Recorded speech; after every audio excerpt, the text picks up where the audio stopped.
नमस्कार दोस्तों, मैं हूं धनराज। और अभी राजनीति का गहमा गहमी चल रहा है और आपको पता है कि बिहार की जो राजनीति है उससे पूरा देश की दिशा तय मानी जाती है कहीं ना कहीं। अब आज जिस विधानसभा के लिए हम प्रश्न पूछने के लिए आए हैं उस विधानसभा से यहाँ के उप मुख्यमंत्री कंटेस्ट कर रहे हैं और उनको उनके सामने जो जन स्वराज के प्रत्याशी हैं सूरज कुमार जी, आज मैं उनसे बात करूंगा। जो यहाँ के लोकल मुद्दे हैं उन पे बात करूंगा। कैसे सूरज जी? बहुत अच्छे हैं, धन्यवाद कि आपने जो है मुझे मौका दिया कि आपके माध्यम से मैं अपने विधानसभा की जनता तक अपनी पहुंच बनाऊं और जो उनके विषय है उन तक पहुंचाऊं। पहला सवाल आपसे ये रहेगा कि आप काफी कम उम्र में कैसे इस चीज को, क्योंकि ये जो क्षेत्र है राजनीतिक रूप से काफी रिजिड माना जाता है, जहां पे कि हम देखते हैं कि कोई भी जो राजनीतिक तौर पे बहुत ही बलशाली आदमी है वो अपना उत्तराधिकारी बनने नहीं देता अपने खुद के पार्टी में। वहां पे आप एक इतने कम उम्र में ऐसे सोच बना पाना, जहां की गांव गांव में भी अगर कोई राजनीति के बारे में पढ़ा लिखा आदमी सोचता है तो उससे ये कहा जाता है कि ये पागल हो गया है। ये इस तरीके की भाषा यूज करते हैं कि पढ़े लिखे हो तो अपना काम करो। कैसे आपके मन में विचार आया कि आप राजनीति को ज्वाइन कर लिए? देखिए, मुझे लगता है कि अगर आपके अंदर क्षमता है तो क्षमता को कोई नहीं दबा पाएगा और उचित समय आने पर क्षमता का सम्मान मिलने लगेगा। चूंकि मेरी पढ़ाई लिखाई बनारस हिंदू यूनिवर्सिटी में हुई, तो बीएचयू में मैंने इन्वायरमेंट को देखा है, उस इन्वायरमेंट को मैंने जिया है। मुझे वो सारे तौर तरीके पते थे जिसके माध्यम से मैं राजनीति में कदम रख सकता हूँ। और उससे भी महत्वपूर्ण, मैं शिक्षक हूँ। आप इतिहास देखेंगे तो इतिहास में चाणक्य का जिक्र आता है। चाणक्य का जब अपमान किया गया तो चाणक्य ने जो है वो धनानंद को हटाकर चंद्रगुप्त मौर्य को गद्दी पर बैठा दिया। तो लगातार इस देश में, इस राज्य में शिक्षकों का अपमान हो रहा है। शिक्षकों के अपमान से विद्यार्थियों का सम्मान भी जुड़ा हुआ है। न तो कोई एक परीक्षा ठीक से कराते हैं, न तो ढंग से ये उसका रिजल्ट पब्लिश करते हैं, और ऊपर से लाठीचार्ज जो करते हैं ये तो उनका पारितोषिक है। तो ये ऐसे कुछ कारण रहे जिसकी वजह से मैं राजनीति की ओर आने के लिए प्रेरित रहा। अब दूसरा विषय आपका आता है कि इस क्षेत्र में जो है वो आप कैसे सोच लिए क्या नहीं। चूंकि मैं यही कराने वाला हूँ, मैं लखीसराय का बेटा हूँ, मानो मेरा घर है, तो मुझे नहीं लगता कि इस तरह की कोई समस्या है कि आपको कोई रोकेगा या कोई रोक सकता है। मतलब बीज अगर मिट्टी के अंदर डाल दिया जाए ना तो वो अंकुरित होगा। बस आप में इच्छा शक्ति की कमी नहीं होनी चाहिए। आप में व्यक्तिगत जो आपका, हम कह सकते हैं, विचार है, उसमें कोई बदलाव नहीं आना चाहिए। आपके अंदर कुछ प्रेशर झेलने की क्षमता भी होनी चाहिए। और ये हर फील्ड में है, ऐसा नहीं केवल राजनीतिक फील्ड में है। आप किसी भी फील्ड में देखेंगे तो इस तरह के प्रेशर्स होते हैं, लेकिन आपको उससे निपटना होता है, उससे उबरना होता है। और मुझे यह लगता है कि राजनीति में सबसे महत्वपूर्ण होता है जन मुद्दा। जब आप जन मुद्दा को लेकर लोगों के बीच जाएंगे और लोगों का आपको समर्थन मिलने लगेगा तो कहाँ आपको कोई रोक पाएगा। आप बेहतर करेंगे और हम लोग आपका सम्मान करेंगे, मेरा यही मानना है। और मुझे रोकने का कोई प्रयास भी नहीं किया, मैं स्पष्ट कर दूं, मुझे कहीं से किसी के द्वारा कोई रोकने का प्रयास नहीं है। मुझे लगता है कि कुछ चीजें रिमोट के तौर पे भी चलते रहती है, लोग बताते रहते हैं, उससे कुछ कहा नहीं। तो मतलब अब तक मेरे पास कोई प्रेशर नहीं, कुछ नहीं। जैसे अभी हुआ कि आपके 3 जगह के प्रत्याशी का जो प्रशांत किशोर जी ने प्रेस कॉन्फ्रेंस करके बताया, तो उस तरीके का भी कोई अभी आप पे नहीं आए? कुछ नहीं, कुछ। तो आप शिक्षक हैं, आपसे अगला सवाल इसी पे मैं पूछूंगा कि जो सरकारी एजुकेशन सिस्टम है उस पे खैर प्रशांत सर भी बोलते हैं, लेकिन मैं उस चीज पे नहीं बोलूंगा। ठीक है, आप रिफॉर्म करेंगे, प्राइमरी एजुकेशन को रिफॉर्म करेंगे, लेकिन कहीं ना कहीं अगर आप देखते हैं तो आपका एक जो मेजर जो यंग जनरेशन है, यंगर जनरेशन जो सरकारी नौकरी में लगने के लिए अपना 10 साल 15 साल जो है तैयारी में लगाता है, तो सबसे बड़ा सवाल ये आता है कि जॉब बहुत कम है, लिमिटेड है, और उन लोगों को अगर आप प्रोफेशनली अगर आप टीचिंग लाइन जिसमें आप हैं, जैसे आप बनारस में कोचिंग चलाते हैं, कल को अगर यहाँ पे प्रोफेशनल इंस्टीट्यूशंस जिसका कि सरकारी एक दो है, लेकिन उसका सरकारी प्राइवेट यहाँ पे स्कोप है, तो उस फील्ड में आप किस तरीके से ग्रो करेंगे अगर इस क्षेत्र में करा जाए तो? देखिए, सबसे पहले तो लखीसराय में मुझे लगता है एजुकेशनल लैब बहुत ज्यादा है। चाहे वो आप प्राइमरी लेवल पे जाइए, चाहे आप हायर एजुकेशन में जाइए, दोनों ही जगहों पे आपको मतलब दिखेगा कि कुछ है ही नहीं, एकदम खाली है फील्ड। मैं सरकारी की बात कर रहा हूँ। चलिए प्राइवेट में आते हैं, प्राइवेट में भी ये लैब उतना ही बड़ा है। मतलब ऐसा नहीं कि प्राइवेट में बहुत इंस्टीट्यूट्स आपको अच्छे अच्छे मिल जाएंगे। तो इस लैब को फिल करने के लिए आपको बिल्कुल बेसिक से शुरुआत करना होगा। मतलब बेसिक से शुरू करने का मतलब है कि एक माइंडसेट जो लोगों का बना हुआ है कि नहीं मुझे सरकारी जॉब लेना है, इस माइंडसेट के बारे में आपको थोड़ा सा जो है वो दिशा दशा बदलने की आवश्यकता है। तो इसके लिए पंचायत लेवल पे आप जो है कार्यक्रम आयोजित करिए।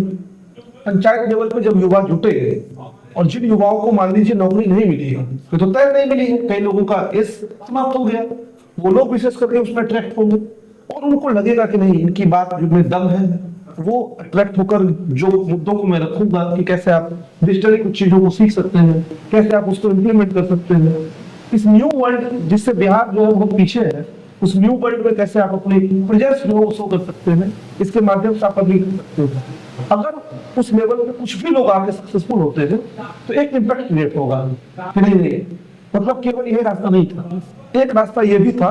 कल तक देखो इसकी स्थिति अच्छी नहीं थी, आज इसकी स्थिति अच्छी हो गई है। तो पंचायत लेवल पे आपको अवेयरनेस कैंपेन करना होगा। उस अवेयरनेस कैंपेन को स्कूल में भी ले जाना होगा और स्कूल के इतर जहां पे युवाओं का जवाब रहा है, 10-20 लोग ऐसे बैठे हुए हैं जिनको कोई नॉलेज ही नहीं है, उन लोगों के बीच में लेकर आना होगा। इसके माध्यम से आप जो है यूथ में एक अवेयरनेस फैला सकते हैं कि सरकारी नौकरी ही केवल माध्यम नहीं, वहां एक तरह के आपको और भी लोग मिलेंगे जिनको कई बार जॉब की नीड होती है, मतलब नौकरी उनको मिली नहीं होती है, वो सरकारी बिजनेस में लगे रह जाते हैं क्योंकि उनको रिक्वायरमेंट नहीं मिलेगा, वो कुछ नहीं कर सकते, उनको पता है आगे कुछ नहीं होना मेरे जीवन में। तो अगर उनको भी वो ऑप्शन वहां पे दिखेगा वो मूव करेंगे। लोगों को मूव करने की आवश्यकता है।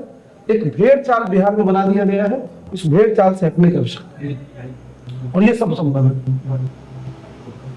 पूंजी प्लान की बात करती है आपकी पार्टी, एपिसोड के लगभग इंटरव्यू में पूंजी प्लान पे बात होती है। उस चीज में हम आपसे पूछना चाहेंगे कि जैसे कुछ इंडस्ट्री थी, एक ही दो इंडस्ट्री थी बट थी, लखीसराय में थी, वो अब खत्म हो गई है, जिसकी बात आपके वीडियोस में भी होता है। लेकिन अब एक बिहार से पूंजी प्लान रोकना is different thing, but Lakhisarai से आप पूंजी प्लान को कैसे रोकेंगे? आप क्या एक स्पेशल इकोनॉमिक जोन डिफाइन करिएगा लखीसराय में, या किस तरीके से आप डेवलप कीजिएगा इस इलाके को? देखिए, सबसे इम्पोर्टेंट बात है कि पूंजी के पलायन को रोकने के लिए आपको यहाँ पे कुछ रिसोर्सेस को डेवलप करने होंगे। एक ट्रस्ट जो है वो लोगों को बिल्ड करना होगा, उनको एक विश्वास देना होगा। जैसे उदाहरण के लिए हमारे पास सिंदूर उद्योग था, उस सिंदूर उद्योग की ब्रांडिंग के लिए कोई स्टेप नहीं लिया गया। ब्रांडिंग से देखिए कितना बेनिफिट होगा। अगर सिंदूर उद्योग का ब्रांडिंग होता तो जो सिंदूर हमारा लोकल स्तर पे भी आज नहीं पहुंच पा रहा है, उसको हम नेशनल, और यहाँ तक कि चूंकि सिंदूर जो है वो भारतीय अस्मिता गौरव से जुड़ा है, इंटरनेशनल मार्केट में भी जहां भारतीय है वहां तक हम उसको ले जाते हैं। जब हम उसकी ब्रांडिंग करते हैं तो लखीसराय और सिंदूर वो दोनों पैरेलल आके खड़ा हो जाता है और यहाँ पे ऑटोमेटिक जो है वो पैसा आना शुरू हो जाता है। आप कह रहे हैं उसको रोकेंगे कैसे? मैं लाने की बात कर रहा हूँ, मेरा डायरेक्शन पूरा उल्टा है। तो आप इन्वेस्टमेंट लाएंगे? मैं इन्वेस्टमेंट लेके आ जाऊंगा, वो पैसा आपके यहाँ आने लगेगा। वो पैसा जब आपके यहाँ आता है आप उनको मोटिवेट करिए, उनके लिए फिर प्लान्स लाइए कि या तो आप उस पूंजी को उसी फील्ड में आप उसको लेकर आगे बढ़िए। देखिए बिजनेस में क्या अप्रोच है ना, बिजनेस में पूंजी को फंसाया नहीं जाता है, पूंजी को रोका नहीं जाता है। अगर आप उसके फ्लो को रोक दिए तो इस तरीके से डेट बनी है वो, आप या तो उसी बिजनेस में उसको यूज करिए, उस कंपनी को और बढ़ाइए। जैसे मान लीजिए आपकी कंपनी में 10 लोग काम कर रहे हैं, आपका ग्रोथ अच्छा है, सेटिस्फाइड मत हो जाइए, आप उसको 12 लोग करिए, 15 लोग करिए, 20 लोग करिए, तो रोजगार सृजन होगा। या अगर आपको लगता है उसमें अब ग्रोथ नहीं है, वो मैक्सिमम ग्रोथ पे चला गया है, तो उस पूंजी को दूसरे जगह लगाइए, फिर वहां से देखिए एक नई इंडस्ट्री खड़ा हो जाएगा। और इंडस्ट्री कई तरीके की हो सकती है। मतलब आप लखीसराय में देखिए तो हम टूरिज्म का स्पॉट डेवलप कर सकते हैं। टूरिज्म का स्पॉट माँ जगदम्बा स्थान है। उसके अलावा आपके पास शंकर कॉरिडोर विकसित हम लोग कर सकते हैं अशोक धाम में। आप जाइए, कचरा घर बना हुआ है पूरा, क्यों नदी जो है। आप दूसरे शहरों में जाएंगे तो आप देखेंगे कि नदियों में नाव चलता है शाम को जो है, वहां पे कुछ रिवर फ्रंट्स बने होते हैं, लेकिन अपने शहर में केवल कचरा दिखाई देता है। तो अगर उसको विकसित किया जाएगा तो निश्चित तौर पे वहां भी रोजगार उत्पन्न होगा और वहां से पूंजी फिर बिल्ड होगी। क्योंकि जब उसको विकसित करेंगे तो 10 ऑटो चालक आएंगे जो लोगों को ढो के ला रहे होंगे, लोग उतरेंगे तो आइसक्रीम खा रहे होंगे, गोलगप्पा खा रहे होंगे, वहां से भी मनी का ट्रांजेक्शन जो है शुरू हो जाएगा। तो आप जैसे कह रहे हैं कि आप रिवर फ्रंट बनाओगे, तो रिवर फ्रंट बनाइएगा, और वो जो कचरा जो अभी नदियों में हर जगह डंप हो रहा है, नदियों में क्या, आप तो आप इधर जाइएगा तो आप यहाँ से कॉर्नर पे भी अब डंप होने लगा है कुछ दिनों से, तो उन कचरों का निस्तारण कैसे कीजिएगा आप? ये सारे उसके तरीके। एक तो पहले देखिए, प्राइमरी स्टेज पे आप तो पहले चिन्हित करिए कि आपको कचरा शहर के बाहर कहाँ ले जाना है, क्योंकि इसके पीछे देखिए एक चीज है। आज से अगर आप 20 साल पहले चले जाते हैं तो हम लोगों के घरों से जो पूरे लखीसराय का जो एरिया है उससे कचरे जो निकलते थे उनको आप खेतों में डाल सकते थे, लेकिन अब का जो है वो पैकेजिंग वाला जो सामान आ रहा है, सबसे बड़ा डेंजरस चीज वो है जिसमें प्लास्टिक यूज है और भी चीजें हैं जो काफी डेंजरस है, उसको वो डाल रहे हैं। तो आप उसको कैसे करिएगा? आप तो चीज देखो कि टेक्नोलॉजी बहुत हायर लेवल पे जा चुकी है। जी। जो कचरे हैं उसका इस्तेमाल करके सड़कों को बनाया जा रहा है। जी। तो आप अगर उसको एज ए रिसोर्स लेंगे, जैसे मान लीजिए कहीं हमको सड़क निर्माण करना है, हम टेक्नोलॉजी हायर कर रहे हैं, और हमारे पास सारी टेक्नोलॉजी तो नहीं है, लेकिन हम किसी कंसल्टेंसी से या किसी फॉर्म से जो है उस टेक्नोलॉजी को हायर करते हैं, तो उनको वो प्लेस चिन्हित करके देंगे, भाई आप यहाँ आइए, हमारे क्षेत्र का इतना कचरा यहाँ पड़ा हुआ है, आप इसको यूज कर सकते हैं। अब इसके लिए मान लीजिए सरकार के अलग अलग विंग्स है, उस पर थोड़ा स्टडी करना होगा कि किस तरीके से उसको यूज किया जाता है, लेकिन मैं ये कह रहा हूँ कि किया जा सकता है, उसको आंख बंद करके देखा नहीं जा सकता है। क्या आप ये मान लीजिए उसका कुछ हो ही नहीं सकता है, उस डायरेक्शन में स्टेप लिए जा सकते हैं, उस डायरेक्शन में प्रयास किए जा सकते हैं। हो सकता है कुछ असफलता भी मिले, लेकिन अगर उसमें लगा जाएगा तो निश्चित तौर पर सफल होंगे। और कचरा तो पूरे विश्व की समस्या है, अगर इस तरीके से देखा जाए तो लोग तो ये भी कहते हैं कि पूरे विश्व का कचरा जो है वो कहीं नहीं जा सकता है। नहीं, बट जैसे जो बड़े शहर हैं लाइक दिल्ली में आप जान रहे हैं कि बहुत सालों से मुद्दा बना हुआ था कचरा का। तो दिल्ली है कि बहुत सालों से बसी हुई शहर है, लेकिन लखीसराय के बारे में मैं इसलिए ज्यादा बोल रहा हूँ कि कचरों को जितना जल्दी हो सके समाधान कर दिया जाए, क्योंकि अभी शुरुआत है। मैंने तो कहा ना कि मैं क्यों डेवलपमेंट की बात क्यों कर रहा हूँ। अगर हम उसको सुंदर बना देंगे तो लोग ऑटोमेटिकली वो कचरा फेंकना बंद करेंगे। और दूसरी चीज, लोग कचरा फेंक रहे हैं, इससे ज्यादा महत्वपूर्ण है कि सरकार के पास उसके निस्तारण के लिए क्या व्यवस्था है। तो आप करेंगे? बिल्कुल करेंगे। अगला जो है कि अगर पूरे शहर को देखा जाए तो सदर अस्पताल आपके पास इधर साइड है, मेन बाजार की तरफ, लेकिन अगर विद्यापीठ चौक या थाना चौक में भी अगर कोई मेडिकल सिचुएशन आती है, लाइक एक्सीडेंट हो जाता है, हाई ब्लीडिंग होती है, तो सदर अस्पताल या कोई सरकारी अस्पताल पहुंचाने में किसी भी मरीज को, एम्बुलेंस को कम से कम 1 घंटा लगेगा। अगर थाना चौक में भी होता है तो उसको बाय मार्केट नहीं जा सकते हैं, वापस जाके विद्यापीठ चौक से आपको बाईपास होकर के जाना पड़ेगा। तो मेरा कहना यह है कि मेडिकल फैसिलिटी में आप किस तरीके से काम करेंगे, क्योंकि अभी जस्ट चुनाव से 6 महीने पहले जो सांसद जी हैं उन्होंने कहा कि हम देंगे जमीन के लिए, कभी इधर जा रहे कभी उधर जा रहे, इस तरीके का कोई अभी तक प्रॉपर प्लेस आइडेंटिफिकेशन नहीं हुआ है। आप उस चीज को सोचिए कि इस जगह को एक मेडिकल हब की तरह हम डेवलप कर सकते हैं, यहाँ पे एम्स की रिक्वायरमेंट है, एम्स लेवल की हॉस्पिटल की रिक्वायरमेंट है, तो क्या इस चीज को आप उठाने का काम करेंगे? बिल्कुल हम इसको एक्सप्लोर करने का, सबसे पहले आपने सड़क से मुद्दे को जोड़ा है, जाने में समय लगता है। देखिए उसका एक बहुत सिंपल सॉल्यूशन हो सकता है तत्काल के लिए, मतलब हम ये नहीं कह रहे कि वही परमानेंट सॉल्यूशन है, लेकिन कुछ तो सॉल्यूशन हो। आप देखिए कि लखीसराय में ट्रैफिक लाइट का इंस्टॉलेशन नहीं हुआ है। आप देखिए बड़े बड़े शहरों में ट्रैफिक लाइट के माध्यम से ट्रैफिक को कंट्रोल किया जाता है, मतलब किस डायरेक्शन से गाड़ियां आएंगी, किस डायरेक्शन से गाड़ियां जाएंगी, आप किसी डायरेक्शन को वन वे करिए, किसी डायरेक्शन को रोकिए, तो आप देखेंगे वहां पे बहुत हद तक जो है ट्रैफिक कंट्रोल होता है। मतलब मुख्य मुद्दा है जाने में समय लगता है। दूसरा हमारा मुद्दा है कि ट्रैफिक व्यवस्था को सुदृढ़ करना केवल लाइट से नहीं होगा। आप जिन लोगों की ड्यूटी लगा रहे हैं वो ईमानदारी से ड्यूटी करें, वो ड्यूटी केवल घूमते हुए ना करें। बड़े बड़े शहरों में देखिए वो प्रॉपर ड्यूटी उसकी होती है, उसकी मॉनिटरिंग होती है। तो अगर इसको भी इंप्लीमेंट तत्काल कर दिया जाए, इस चीज को सुनिश्चित कर दिया जाए। दूसरी चीज आप देखेंगे कई जगह जो है वो गाड़ी ऐसे लगे रहते हैं, तो पुलिस क्या करती है, लाठी मारती है, 500 रुपया लेती है, 200 रुपया लेती है, छोड़ देती है। दोनों स्तर पर पुलिस ने गलत किया, एक तो उन्होंने उसको छोड़ दिया, दूसरा इन्होंने भ्रष्टाचार को भी बढ़ावा दिया। तो ऐसे में उनके जो रियल प्रॉब्लम्स हैं, जो टोटो चालक है, जो ऑटो चालक है, उसको आइडेंटिफाई करके उनको कुछ प्लेस लोकेट करने होंगे। अच्छा आप इस प्लेस पे खड़ा रहिए, और लोगों को ये सर्कुलेट हो जाएगा चीजें, यहाँ पे ही आपको टोटो मिलेगा, यहाँ पे ही आपको ऑटो मिलेगा। तो ऐसे जगह पे आप भीड़ देखेंगे धीरे धीरे कम होने लगेगी। तो सिर्फ ट्रैफिक, जैसे देखिए पहले आज से 20 साल पहले भी वही प्रॉब्लम थी, जाम थी, आज भी वही है। पॉपुलेशन बढ़ने की वजह से आपका बाईपास बनने के बाद भी, क्योंकि आपका बाईपास की तरफ लोगों का माइग्रेशन उतना नहीं हुआ है, और आपका जो मेन सिटी है उसको सिर्फ ट्रैफिक लाइट से कंट्रोल नहीं किया जा सकता है, क्योंकि आपका एक मैंने पहले कहा एक टेम्पररी सॉल्यूशन। हाँ, तो मैं वो कह रहा हूँ कि टेम्पररी है, लेकिन बैंडविड्थ तो आपको बढ़ाना पड़ेगा ना।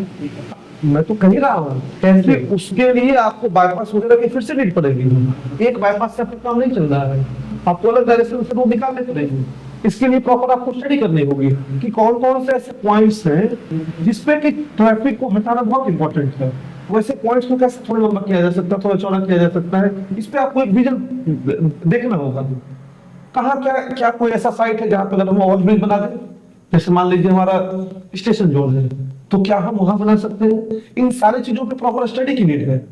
मैं तो ये कह रहा हूँ कि यहाँ स्टडी नहीं हो रही है, छोड़ दिया गया है कि चलो ठीक है जो जैसे चल रहा है वैसे चलने दें। मैं कह रहा हूँ हो सकता है कुछ टेक्निकलिटी हो, कह दिया जाए कि नहीं बन सकता है, तो वो नहीं ऑप्शन आएगा तो दूसरा कोई ऑप्शन आएगा, दूसरा नहीं आएगा तो कोई तीसरा ऑप्शन आएगा। तो उस पर अगर काम करने का प्रयास किया जाए तो जितनी बड़ी समस्या ये दिख रही है उतनी बड़ी समस्या है नहीं, सॉल्व हो जाएगी। अगला जो मतलब महत्वपूर्ण मेरे हिसाब से जीवन जीने के लिए जो है पानी की बहुत आवश्यकता होती है, लेकिन आपका जो क्षेत्र है इसमें अगर स्प्लिट किया जाए ईस्ट टू वेस्ट, पूर्व से पश्चिम की ओर अगर स्प्लिट किया जाए या उत्तर से दक्षिण अगर स्प्लिट किया जाए, तो अगर आप ऐसे स्प्लिट करते हैं तो आपका एक क्षेत्र है जो बाढ़ग्रस्त है और एक है जो सूखाग्रस्त है। पानी एक तरफ है जो एक टाइम के लिए बहुत ज्यादा है, और एक है जहां पे सालों भर पानी को रेगुलेट करके ही आ रहा होता है, या फिर मान लीजिए जमुई से पानी आ रहा है और अगर रुक गया तो उधर ही रुका हुआ है, बाद में पानी आया तो बाद में आया। उस चीज के लिए आप कैसे काम करेंगे, पहला। दूसरा चीज, आपके यहाँ का जो वाटर लेवल है वो बहुत ही ज्यादा नीचे जा रहा है और हर साल 10 फीट नीचे जा रहा है। इस चीज के लिए क्या काम करेंगे आप? देखिए डॉक्टर एपीजे अब्दुल कलाम ने विजन 2020 में लिंकिंग ऑफ रिवर्स की बात की। आप किस प्रोजेक्ट की बात कर रहे हैं, वो एक लॉन्ग टर्म प्रोजेक्ट है। काम कई तरीके के होते हैं। आपने हमसे पूछा ट्रैफिक कंट्रोल पे, मैंने कहा कि जो सामान्य सा उपाय है कि पहले ट्रैफिक लाइट को इंस्टॉल किया जाए। तो जो ये लिंकिंग ऑफ रिवर है या वाटर डिस्ट्रीब्यूशन का, या कह सकते हैं वाटर ग्रिड बनाने की जो प्रोजेक्ट होगी, वो कोई 1 साल 2 साल का प्रोजेक्ट नहीं हो सकता है, एक लॉन्ग टर्म प्रोजेक्ट होगा। और इसको प्रॉपर आपको साइंटिफिक राय देनी होगी कि कितने दिनों में इसको चैनलाइज कर सकते हैं, कहाँ से चैनलाइज कर सकते हैं, और चैनलाइज हो सकता है वो मतलब बाढ़ बरहिया का पूरा क्षेत्र जो है वो पानी में ही डूबा रहता है। और आप हल्सी और रामगढ़ चले जाइए तो पेयजल की भी समस्या है, नहीं ये कंडीशन। तो उसको अगर हम चैनलाइज कर दें, कैनल्स वगैरह बने कुछ कैनल्स के थ्रू प्रयास करें तो निश्चित तौर पर उसको सॉल्व कर सकते हैं। लेकिन ये लॉन्ग टर्म प्रोजेक्ट होगा, ऐसा नहीं कह सकते कि 1 साल 2 साल इस पे आपको प्रॉपर initiate तो कर सकते हैं। हाँ, इनिशिएट तो तुरंत किया जा सकता है। आप जीतने के बाद काम कर सकते हैं। इनिशिएट तुरंत किया जा सकता है इसको कि आप अपने 100 दिनों के भीतर जो प्रोजेक्ट के लिए जो है लोगों को बुलाइए, साइंटिफिक स्टडी करवाइए, देखिए क्या क्या हो सकता है। अगर मान लीजिए हम जिस तरीके से सोच सकते हैं वो नहीं हो सकता है तो उसका अल्टरनेटिव कुछ क्या है। तो क्योंकि देखिए आपके यहीं से बादपुर के पास से ही पानी जा रहा है गया, मैं आपको है कि बिल्कुल तो वो चीजें तो इधर भी हो सकता है ना। इनिशिएट किया जा सकता है, वो लॉन्ग डिस्टेंस है, ये तो शॉर्ट डिस्टेंस है आपके लिए। उसको इनिशिएट कर सकते हैं। दूसरा बात, आपने कहा ग्राउंड लेवल वाटर नीचे जा रहा है। आप देखिए ग्राउंड लेवल वाटर नीचे जाने में सबसे प्रमुख मुद्दा है एक नदी का। मैं मुद्दा उठाता हूँ, क्यों नदी की आज क्या दशा है। कहीं ना कहीं जो हमारे नेचुरल वाटर रिसोर्सेस है वो ग्राउंड लेवल वाटर को मेंटेन करने के सबसे इंपॉर्टेंट एस्पेक्ट हमारे हैं। हमने उस नेचुरल रिसोर्स को बर्बाद कर दिया। क्यों, कैसे बर्बाद किया? रेत निकाल, अवैध बालू के खनन के माध्यम से। आप जब उसका रेती निकाल लेंगे उसमें पानी नहीं कहाँ जा रहा है, कंप्लीटली हमने उस नेचुरल रिसोर्स को डिस्ट्रॉय कर दिया। तो सबसे पहले तो अवैध खनन, और जो भी एनजीटी की गाइडलाइन है उस गाइडलाइन को फॉलो करना। कैसे हम हरियाली मेंटेन रख सकते हैं, अपने शहर में किन किन स्पॉट्स को चिन्हित करके पेड़ पौधों को लगा सकते हैं। तो ढेर सारे ऐसे तौर तरीके हैं जिससे कि आप ग्राउंड लेवल वाटर को मेंटेन करेंगे। अब जब आप नदी को मेंटेन कर लिए, नदी की सफाई कर लेंगे, नदी की सफाई भी बहुत मुद्दा है। नदी में वाटर फ्लो अगर आपका अच्छा हो गया तो आसपास के कुछ क्षेत्रों में आप देखेंगे कि धीरे धीरे आपका ग्राउंड लेवल वाटर भी सही होने लगेगा। तो वाटर रिसोर्स को लेकर अवेयरनेस की भी आवश्यकता है। बट जैसे आपका गंगा नदी है वो तो सालों भर बहती है, बट ये हरवर नदी ये भी सालों भर बहती है। लेकिन आपका जो हरवर नदी को तो नाला बना दिए लोग, बट जो क्यूल नदी है वो तो बस बरसाती नदी है। क्यों वहां पे वहां से अब रेत निकल गया है तो वाटर होल्ड करने के लिए तो अब रेत रहा नहीं, तो आप वो वाटर होल्ड करने के लिए तो कुछ प्रयास कर सकते हैं ना। उसके लिए कुछ विजन हो। क्यूल नदी जो है वो 12मासी नदी थी। क्यूल नदी अब बरसाती नदी बन रही है, मतलब केवल बरसात के दिनों में पानी रह रही है। आप पूछिए, मैंने इस पे बड़ा स्टडी किया, क्यूल नदी में हमेशा पानी रहता था। हमने जो अवैध खनन किया ना वो एक प्रमुख उसका वजह बना। हमने बिना पैरामीटर्स को देखे ही रेत निकालना शुरू कर दिया, जितना मन किया उतना रेत निकाल लिया, वो एक बड़ा काउस बना। और मैंने आपको कहा था लिंकिंग ऑफ रिवर भी प्रोजेक्ट है। आपके पास आसपास नदियां हैं, कैनल्स के माध्यम से भी उसमें पानी पहुंचाया जा सकता है। इस पे प्रॉपर एक स्टडी होगी और वो काम हो सकता है। और नल जल को आप कितना जिम्मेवार मानते हैं वाटर लेवल नीचे जाने के लिए? देखिए नल जल तो लाया गया तो लोगों की भलाई के लिए। इसमें 2 एस्पेक्ट है। एक एस्पेक्ट तो ये है कि कुछ हद तक लोग भी जिम्मेदार हैं, जो टैप खुला छोड़ दे रहे हैं या कहीं टैप खराब है तो उसको लगा ले रहे हैं, खुला ऐसे पानी जो है वो बर्बाद हो रहा है। और दूसरा प्रशासनिक लापरवाही, तो सबसे गंभीर लापरवाही है। प्रशासनिक स्तर पर आप देखिए कि जहां नल जल का नल गायब हुआ उसको देख रेख करने वाला भी कोई नहीं है। आप जब पानी जैसे महत्वपूर्ण मुद्दे पर, पानी जैसे गंभीर रिसोर्स के ऊपर चर्चा कर रहे हैं, उसको लेकर इतना बड़ा प्रोजेक्ट बना रहे हैं, तो आपको कम से कम कुछ कमिटीज का गठन तो करना चाहिए ना। 1 महीने में जाके इसको पूरा चेक करें, 1.5 महीने में जाकर उसको पूरा चेक करें, कहाँ कहाँ लूप होल्स है उसको सही करें। आजकल तो नल जल में केवल जल है, कई जगह नल है ही नहीं, जल अपने आप बह रहा है। तो ऐसी स्थिति में वाटर लेवल तो नीचे जाएगा ही जाएगा। एक मेरे चैनल पे वीडियो है उसके रिगार्डिंग, आप भी देखिएगा, अगर मौका मिले तो देखिएगा जरूर। क्या है ना कि जितने भी गांव हैं, खास करके समदान जो अपर कास्ट के लोग हैं वही हैं यहाँ पे ज्यादातर, मेजोरिटी में आपके लखीसराय पूरे। मैं क्या देखता हूँ कि जहां भी मुसहर कम्युनिटी के लोग हैं हर गांव में, कुछ एक वीडियो में शायद आपको भी कहीं पे मैंने देखा कि आप गए थे, तो उसमें क्या होता है कि वो गांव से जस्ट थोड़े से करीब में होते हैं, उनकी कम्युनिटी होती है, बट उनके लिए ना तो कनेक्टिविटी होती है, रोड की कोई नहीं होती है। और ये किसी एक का नहीं बात मैं कर रहा हूँ, हर जगह का, जहां भी मैं एग्री करता हूँ इस बात से, जहां भी। और वहां पे जो जैसे यहाँ पे चलता है ना कि ओडीएफ कर दिया है ना, ओपन डेफिकेशन नहीं है, बट उनके पास कहीं पे मैं देखता हूँ शौचालय ही नहीं है, नल जल का है कहीं पे नहीं है। तो उसके लिए सबसे ज्यादा जरूरी तो उन लोग जो अपर कास्ट के लोग हैं, उनके पास तो पहले से सब चीजें मौजूद है। तो सरकार को काम तो उनके लिए करनी चाहिए थी, उसको कैसे आप चैनलाइज कीजिएगा? हम इसको कास्ट बेसिस पे डिफाइन न करके हम इसको क्लास बेसिस पे डिफाइन कर सकते हैं। पहले तो मैं इस बात से एग्री नहीं करता हूँ कि अपर कास्ट में सब लोगों के पास सब कुछ है। वहां पे भी कई ऐसे लोग हैं जिनके पास बहुत कुछ नहीं है। दूसरी बात ये सत्य है कि जिस कास्ट की जिस क्लास की आप बात कर रहे हैं, वहां पे बहुत कम लोग होंगे जिनके पास ज्यादा रिसोर्सेस होगा, मिनिमम उसकी संख्या होगी। तो सरकार सारी योजनाएं उन्हीं के नाम पे लाते हैं। हम इसके लिए ये योजना लेके आए हैं, ये कम्युनिटी कर रहे हैं, लेकिन उस योजनाओं का लाभ उन तक पहुंच ही नहीं रहा है। बीच में ही उस योजना जो है गोल मोल हो जा रहा है कहीं पे। तो ये प्रशासनिक लापरवाही है, और इसमें कहीं ना कहीं भ्रष्टाचार एक इंपॉर्टेंट रोल प्ले कर रहा है कि पैसा आ तो रहा है लेकिन उनके लिए काम नहीं हो रहा है।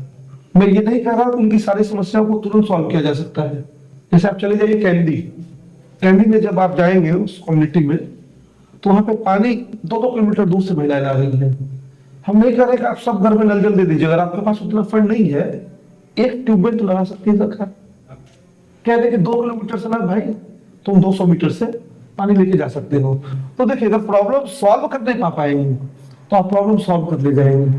अगर आपकी इच्छा ही नहीं है कि प्रॉब्लम सॉल्व हो, या आपको ध्यान ही नहीं देना है, आप नेता बनने की वजह से आपको पटना ही केवल रहना है, अपने क्षेत्र में नहीं रहना है, आपको और बड़े पद की चाह है, उसके लिए आपको प्रयास करना है, अपने जनता की भलाई के लिए कोई प्रयास नहीं करना है, तो कोई प्रॉब्लम सॉल्व नहीं होगा। बहुत मैं तो कह रहा हूं कि मैं जो बातें आपको कर रहा हूँ, ये सारी बातें आम लोग आपको बता देंगे, हो सकता है हमसे बेहतर बता देंगे आपको किस तरीके से इसको सॉल्व कर सकते हैं। आप देखिए ना, चापाकल बांटा जा रहा है, चुनाव में पहले चापाकल बांटा गया, वो चापाकल भी उनके घर के सामने लग गया जो प्रभावशाली है।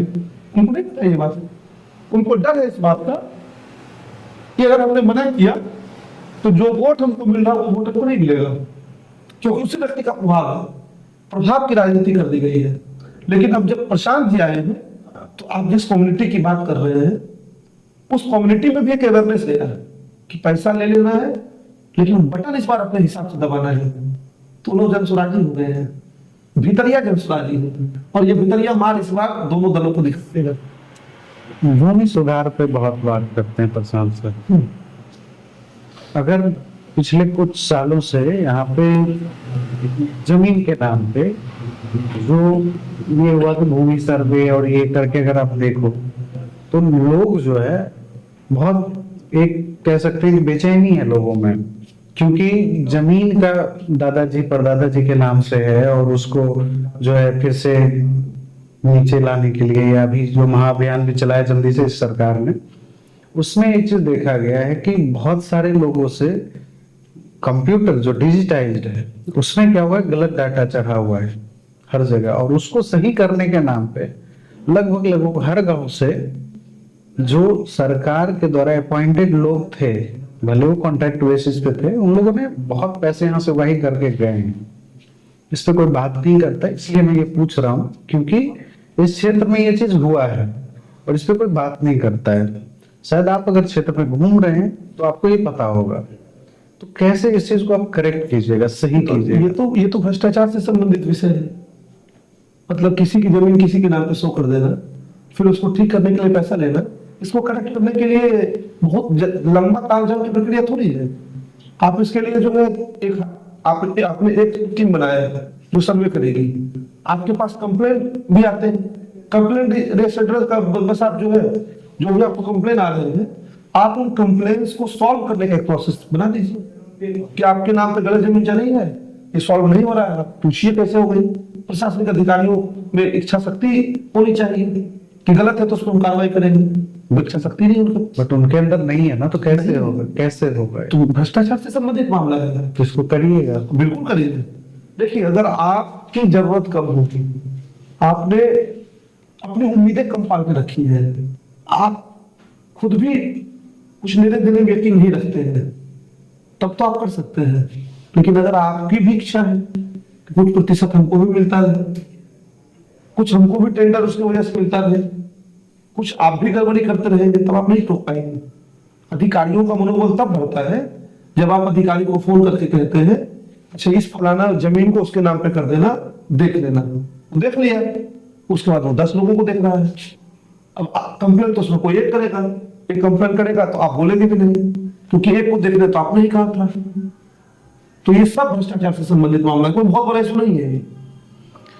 तो नीतीश जी ने तो कहा था हम 0.3 डेसिमल जमीन बांटेंगे, 2020 में कहेंगे बहुत पैसा है, बांटे भी नहीं।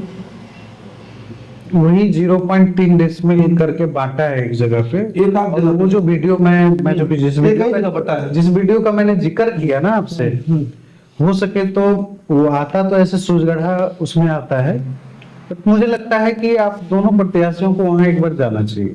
ये एक ही जगह पैसा हुआ है, वो वहां जाना चाहिए कि या फिर आप मेरा वीडियो देख लीजिए तो आपको पता लग जाएगा वो कहाँ है। आईटीआई कॉलेज अगर देखा होगा आपने, बिल्कुल नदी में बना है, और वो आईटीआई कॉलेज से और आगे है। और इस बार जब बाढ़ आई थी तो उसको कोई देखने भी नहीं गया था।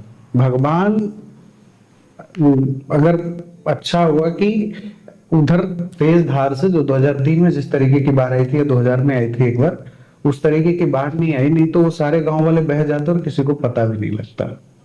तो वहां जाइए, मुझे मेरा मतलब पर्सनल ओपिनियन है कि आप दोनों प्रत्याशी जाइए देखिए, क्योंकि जो इसलिए मैं कह रहा हूँ दोनों जाइए क्योंकि वहां जाने के बाद जब बात किया मैंने तो वो जो लोग हैं वो आपके विधानसभा से थे पहले, उनको जब बसाया गया तो चूंकि वो जमीन रामपुर पंचायत में आता है तो वहां बस गए। राशन अभी भी इधर का मिलता है बट वोटर आई कार्ड उनका उधर का है, मतलब वो कहीं के नहीं है। सही से शुद्ध रूप से अगर देखा जाए तो वोट उधर डालते हैं, वहां पे ना तो शौचालय है ना कुछ है, कुछ भी नहीं है फैसिलिटी। नल जल भी आया तो वहां के जो दबंग किसान थे अपने खेत में ले जाना चाह रहे थे, उन्होंने मना किया तो नल जल भी नहीं लगा।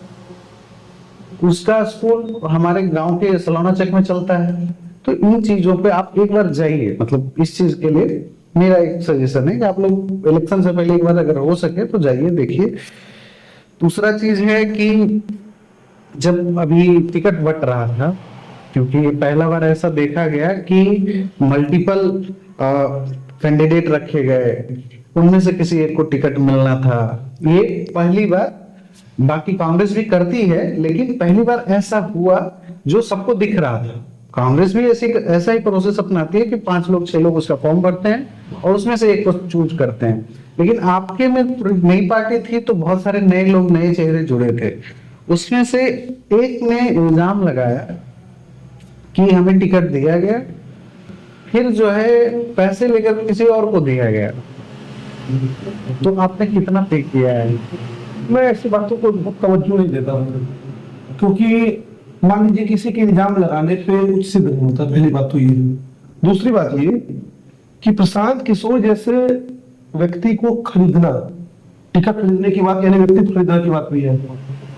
जब टिकट कोई बेच रहा है, आप खरीद रहे हैं ना, तो प्रशांत किशोर जैसे व्यक्ति को खरीदना, मुझे नहीं लगता है कि बिहार में इतनी हैसियत किसी की है।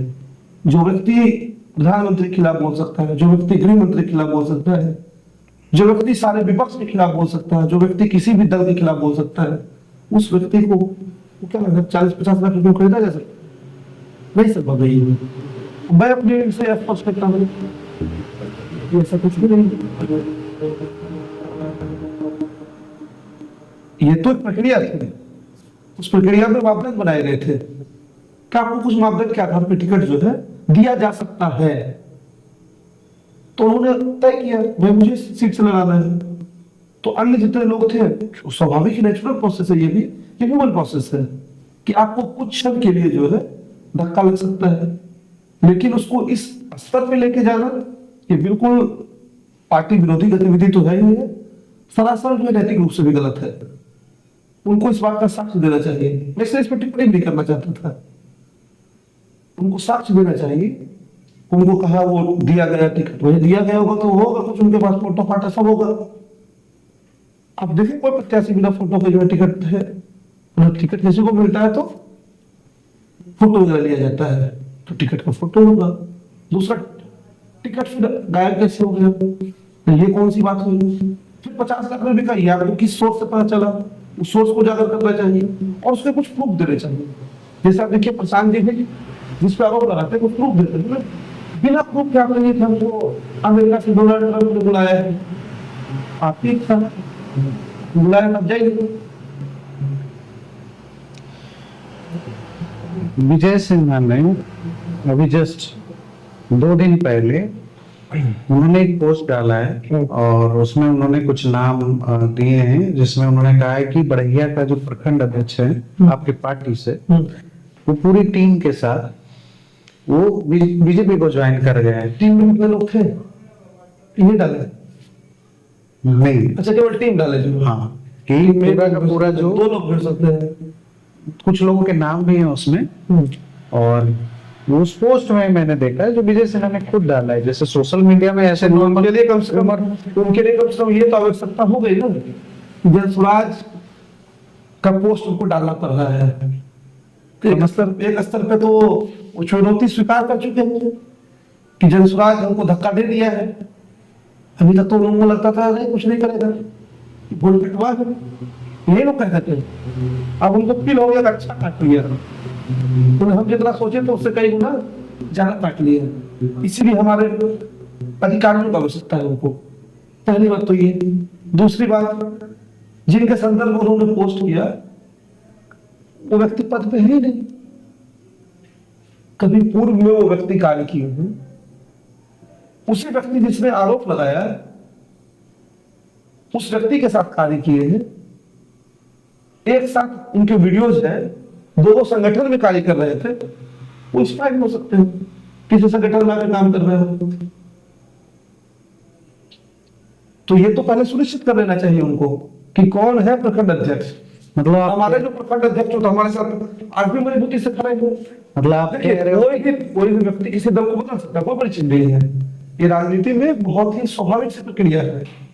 लेकिन जो व्यक्ति उस पद पे हो ही नहीं और आप लोगों को ये बताने के लिए हमको उसका लाभ मिल जाए, अपने पोस्ट को लिख दे रहे हैं कि फलाना प्रखंड अध्यक्ष ने हमको ज्वाइन कर लिया है, ये तो साफ तौर पे दिखा रहा है कि जनता को भ्रमित करने का कार्य कर रहे हैं।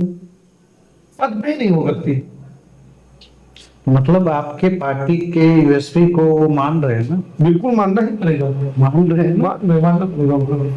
तो मतलब आप तीसरे फैक्टर उनके नजर में भी हैं। अब हम तीसरा फैक्टर, हम पहला हो गए, फैक्टर बन चुके हैं। अच्छा ये उनके नजर में जो विपक्षी उनके नजर में भी।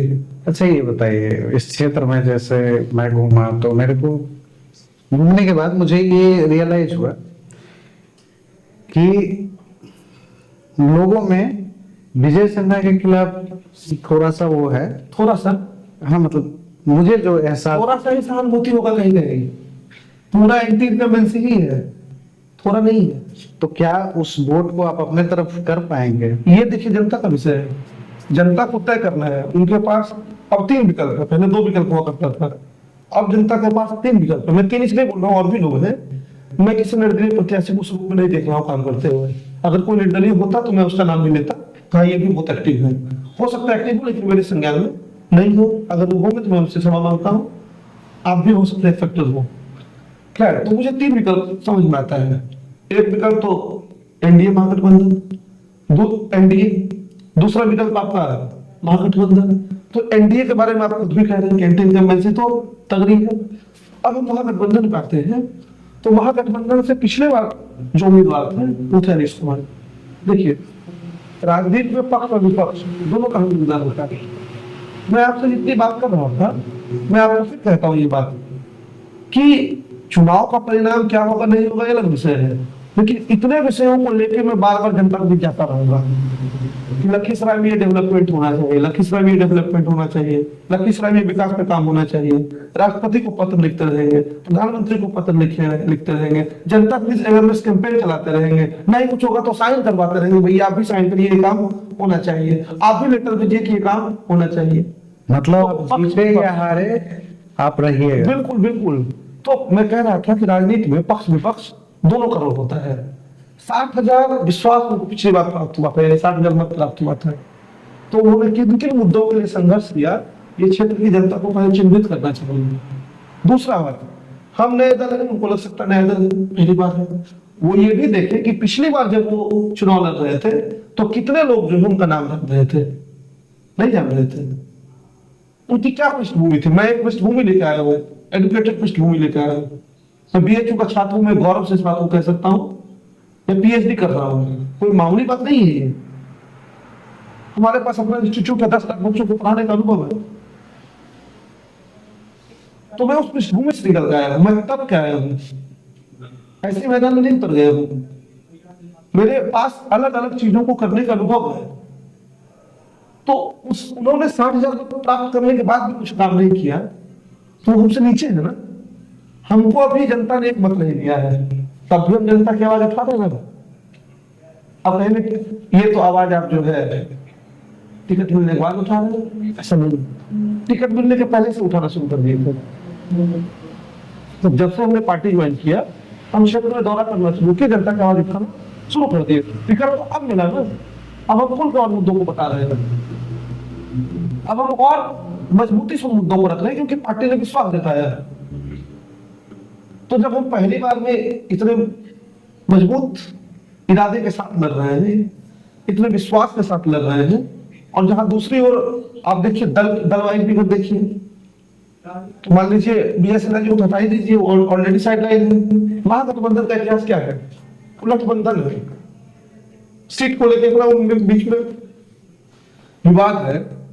हर कोई जो है उसमें कोई सीएम फेस है, कोई डिप्टी सीएम फेस है, अलग अलग उसमें कहानी चल रहा है। अपने मन से कुछ भी कोई मान ले रहा है। लगातार मीडिया में सारे बयान चल रहे हैं। 1961 के बाद कांग्रेस जो यहाँ से चुनाव लड़ रही है, कांग्रेस ने क्या किया? बिहार को अनस्टेबल कर दिया।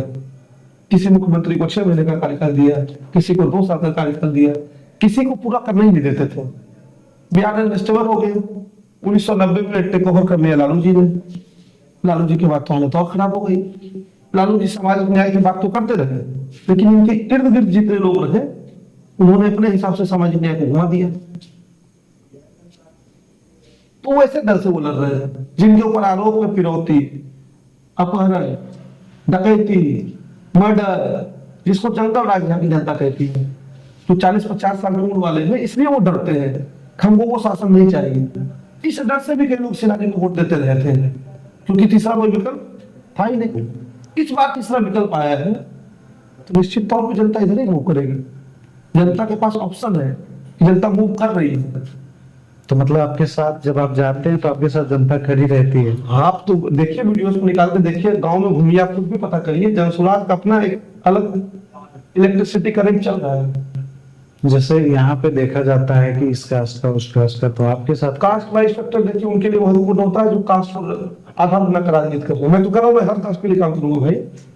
तो आप मैं तो एक्सक्लूजन की राजनीति कर ही नहीं रहा हूँ। मैंने कहा ना कि डेवलपमेंट का पैरामीटर अलग अलग लोगों के लिए अलग अलग होता है।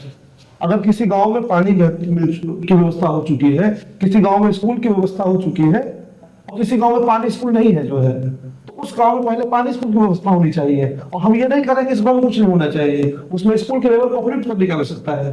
ये नहीं कहेंगे कि जब तक इस लेवल पे इसको नहीं ले आएंगे तब तक उसमें कोई डेवलपमेंट नहीं करेंगे, तब तो उससे बर्बादी को हम बच जाएंगे। मतलब एक को डेवलप करेंगे, दूसरे को डिस्ट्रॉय कर देंगे। तो डेवलपमेंटल अप्रोच होना चाहिए, और हर लोगों के लिए अलग अलग अप्रोच होगा। ये फिक्स अप्रोच नहीं है कि यहाँ लाइन खींच दिए लाइन में चलेगा। कैंडी में जैसे मैंने कहा वहां पहले पानी की आवश्यकता है, तो पहले वहां पानी उपलब्ध कराएंगे ना, कि पहले एसी लगवा देंगे उनके कमरे में जो है। बाजार में मान लीजिए एसी की आवश्यकता है, एग्जाम्पल दे रहा हूँ, तो एसी लगेगा। या नदी की सफाई की आवश्यकता है, कैंडी में जाकर उनको नदी सफाई अभियान समझाए कि नदी की सफाई करते हैं। क्या समझेंगे वो? उनको पीने के लिए पानी नहीं मिल रहा, नदी सफाई सिखाएंगे। लेकिन यहाँ जागरूक लोग हैं, जो पानी पी रहे हैं, जो खाना खा रहे हैं, सब कुछ से समृद्ध है, तो उनके लिए नदी एक महत्वपूर्ण योजना है। तो नदी योजना से उनको जोड़ेंगे। एक बोनस क्वेश्चन, हाँ, जो हमारा क्षेत्र है ना, ये कृषि प्रधान है ना। यहाँ पे अगर टाल चले जाए तो दलहन की खेती होती है, लखीसराय के आसपास जाए तो सब्जियों की खेती होती है, इधर जिधर से चले जाए हाल से धान गेहूं जो है। तो अभी आपके पार्टी से ये है कि आप जो मनरेगा को जो कैश क्रॉप है उसको वो करेंगे, तो थोड़ा सा हमारी जनता को समझा दीजिए। ये चीज, क्योंकि यहाँ पे हर तरीके की खेती होती है, तो आप कैसे दीजिएगा उसको? सबसे पहले तो देखिए, जो एग्रीकल्चरल तौर तरीके हैं उसमें भी भ्रष्टाचार है। यानी कैसे भ्रष्टाचार है? यूरिया की सरकारी कीमत 167 रुपये, यूरिया मिल रहा है 350 रुपये में। कोल्ड स्टोरेज हमारे पास न के बराबर है। हम अलग अलग माध्यम से दाम तय करते हैं कितने में हम आपका धान लेंगे, वो भी उनको उपलब्ध नहीं करवा रहे हैं। तो सबसे पहले तो उसमें सुधार की आवश्यकता है। कृषि में पहला कदम जो है वो यही लेने की आवश्यकता है कि वो प्रॉपर हो जाए। दूसरा बात आता है कैश क्रॉप्स वगैरह को लेकर। तो जब आप वहां से भ्रष्टाचार निकालेंगे ना, किसानों के बीच में अवेयरनेस कैंपेन आपको लाने होंगे कि अगर आप इसकी खेती करते हैं तो इतने पानी में ये खेती हो जाएगी, इस उपज से आपको ये मिलने वाला है, और हम उसकी व्यवस्था सुनिश्चित करेंगे कि आपकी ये उपज सही रेट पे आपको कैश हो जाए। कैश क्रॉप का मतलब यही है कि आपने उपजाया और हमने उसका कैश आपको दे दिया। वो कैश हो नहीं पाता, इसलिए वो कैश नहीं चाहते हैं। तो उपजा को वो कहाँ रखेंगे? एक उदाहरण देता हूं, तंबाकू जो है वो कैश क्रॉप के तरह रहता है। उदाहरण दे रहा हूं, मतलब लखीसराय क्षेत्र से उसका लेना देना नहीं है, एक एग्जांपल जस्ट दे रहा हूं। तंबाकू जो है वो कैश क्रॉप का उदाहरण है। अब तंबाकू किसान उत्पादित कर दे, सरकार के पास व्यवस्था ही नहीं है, वो तंबाकू जाए कहाँ? किसान क्यों उपजाएगा उस तंबाकू को? तो उसी तरीके से जितने भी कैश क्रॉप है, चाहे गन्ना हो चाहे जो भी हमारे क्षेत्र में हो रहा है कई जगहों पे, उनका प्रॉपर जो है वो ट्रांसपोर्टेशन हो, वो कहाँ जाएगा और किसानों को उसका उचित मूल्य मिले, किसान उसको खरीदने लगेंगे, तो उनसे उनको लाभ होगा, सरकार को भी लाभ होगा। एक छोटा सा है कि जब बाढ़ आता है ना हर साल, तो जो यहाँ से लखीसराय का जो रोड है उसके उधर वाला एरिया जो डूबता है, खास करके मकई का उस टाइम पे सीजन होता है, मकई के और भी चीजें लगी हुई होती है, और लगभग हर अल्टरनेट साल में वो आके डुबा के जाती है। किसानों के पास कोई, जिस तरीके से बाकी के राज्य में जैसे मध्य प्रदेश हो गया या महाराष्ट्र हो गया, वहां पे क्या होता है कि जो फसल का जो बीमा होता है वो प्रॉपर रूप से चैनलाइज होता है। यहाँ पे मैं आपको चैलेंज करता हूँ, पूरे डिस्ट्रिक्ट में आप कहीं पे भी ढूंढ के एक आदमी ला दीजिए जिसको फसल बीमा का लाभ मिलता है। दूसरी चीज, यहाँ पे क्या होता है, बाढ़ आने के बाद 6,000 7,000 दे देते हैं मुआवजा के तौर पे, बट वो 3 लाख 4 लाख का फसल उसका डूबता है, उसका पूरा पूंजी चला जाता है, उसको 7,000 6,000 में इसको वो किया जाता है। तो इस चीज को किस तरीके से आप सही करने की कोशिश करेंगे? कृषि मंत्री है यहाँ के, जिले की आप बात कर रहे हैं, कृषि का प्रभाग उनके पास ही है। उसके बाद ये स्थिति है, देखिए ये एक ब्रॉडर लेवल पे इसकी प्लानिंग होगी। मतलब आप इसको डिस्ट्रिक्ट वाइज नहीं एग्जीक्यूट कर देंगे कि किसी डिस्ट्रिक्ट में खास प्लान के साथ आप चल, नहीं मैं पहले कर रहा हूँ। इसके लिए आपको ब्रॉडर लेवल पे प्लान करना होगा कि सरकार किन नीतियों को अपना सकती है। देखिए सरकार पैसा कहाँ से लाएगी? सरकार पैसा भी तो राज्य के राजस्व से लाएगी ना। तो हम किसानों के लिए कितना मत दे रहे हैं, कितना राजस्व हमारे पास है, उस राजस्व को हम किस तरह से एग्जीक्यूट कर सकते हैं। कौन कौन सी कंपनीज हैं जो बीमा के लिए, बीमा वगैरह भी तो कंपनी करती है। तो जो क्षेत्र बार बार डूब रहा है उसमें कई बार हो सकता है बीमा करने के लिए तैयार भी नहीं, पता ही नहीं डूबेगा ही डूबेगा। देखिए बीमा का स्पष्ट नियम है, कंपनी 1 लाख लोगों का बीमा करती है तो 1-2 लोगों को, 4 लोगों को, 10 लोगों को उसका रिटर्न करना होता है। एक्सीडेंटल बीमा वगैरह जिसको आप देखते हैं, नहीं तो कई बार गाड़ियों का बीमा 5-5 साल 10-10 साल हो जाता है, उसमें कुछ भी एक स्क्रैच भी नहीं आता है, तो वहीं से पैसा रिकवरी होता है। वैसे क्षेत्र में कोई कंपनी बीमा करना भी नहीं चाहती होगी, जो पता है पहले से ही ये कहीं ना कहीं से तो वो प्रॉफिट ले रही है ना, तो आप उसको रेगुलराइज तो कर सकते हो। मैं वही तो कह रहा हूँ, कर सकते हो, वही तो कह रहा हूँ। तो पहले उस क्षेत्र में सुधार की आवश्यकता होगी, इतना आसान नहीं है। आपने बोला और हो गया वो भी, पहले उस क्षेत्र में सुधार कर सकता है, जल निकास की व्यवस्था बनानी होगी। और जब तक हम जल निकास की व्यवस्था नहीं बना देते हैं तब तक मैक्सिमम उनके लिए क्या एफर्ट डाल सकते हैं, इसको देखना होगा। लेकिन वही अप्रोच होना चाहिए, काम करना चाहते हैं। नहीं अगर होने वाला होगा तो आपको जनता को जाके बताना चाहिए। हम देखिए भैया इसमें बहुत अप्रोच लेने का प्रयास कर रहे थे, लेकिन ये काम हो नहीं रहा, मुझे संभव भी नहीं लग रहा है, चलिए इस काम के लिए इसको कॉन्टेक्ट किया जाए। ऐसा कोई काम नहीं है जो नहीं हो सकता है। मतलब आप लोगों के बीच में जाके जवाबदेही भी बिल्कुल जवाबदेही सुनिश्चित होनी चाहिए। अगर आज तक किसी ने नहीं किया है। अगर जनप्रतिनिधि की अकाउंटेबिलिटी तय नहीं है तो फिर वो जनप्रतिनिधि कैसा?